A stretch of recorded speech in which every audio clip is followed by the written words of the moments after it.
எவ்வளவு நாள் இப்படி ஒரு அன்ஸ்டேபிளான ஆட்சியை கொண்டு போக முடியாது. தமிழ்நாடு மக்களுக்கு ஒரு திறமையை பொறுத்தது. தமிழக மக்களும் அதை விரும்புகிறாங்க. தமிழக மக்கள் விரும்பி இருந்தா இப்போ பெருவெற்றின்றாங்க.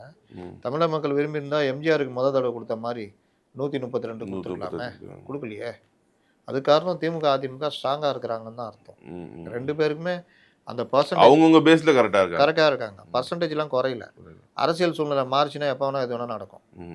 அதே என்டிஏ கூட்டணி அப்படியே இருக்கு. இங்கே தான் உடையுது திமுக. இப்போ ரொம்ப புத்திசாலித்தனமாக கூட்டணிக்குள்ள இவர்களை கொண்டு வரது மூலியமாக 2வது பெரிய கூட்டணி கட்சியாக தாவேக தன்னை மாற்றிக்கலாம். இன்னொன்று, இந்த கூட்டணி கட்சிகள் என்ன பிரச்சனைனா, அடுத்து உள்ளாட்சி தேர்தல். இப்போவே தாவேக கூட சேர்ந்தோன்னா பெரிய அளவில் ஒரு மாநகராட்சி 2 மாநகராட்சி. இப்போ காங்கிரஸ் முன்னாடியே சேர்ந்துருந்தாங்கன்னா இன்னைக்கு 60 எம்எல்ஏ வச்சுருப்பாங்க. காங்கிரஸ் ஆட்சியை பிடிச்சிருப்பாங்க. 140 சீட்டு மேலே போயிருப்பாங்க. ஆனால் இந்த ராகுல் காந்தி எப்போதான் நல்லது நினைப்பார் காங்கிரஸுக்கு.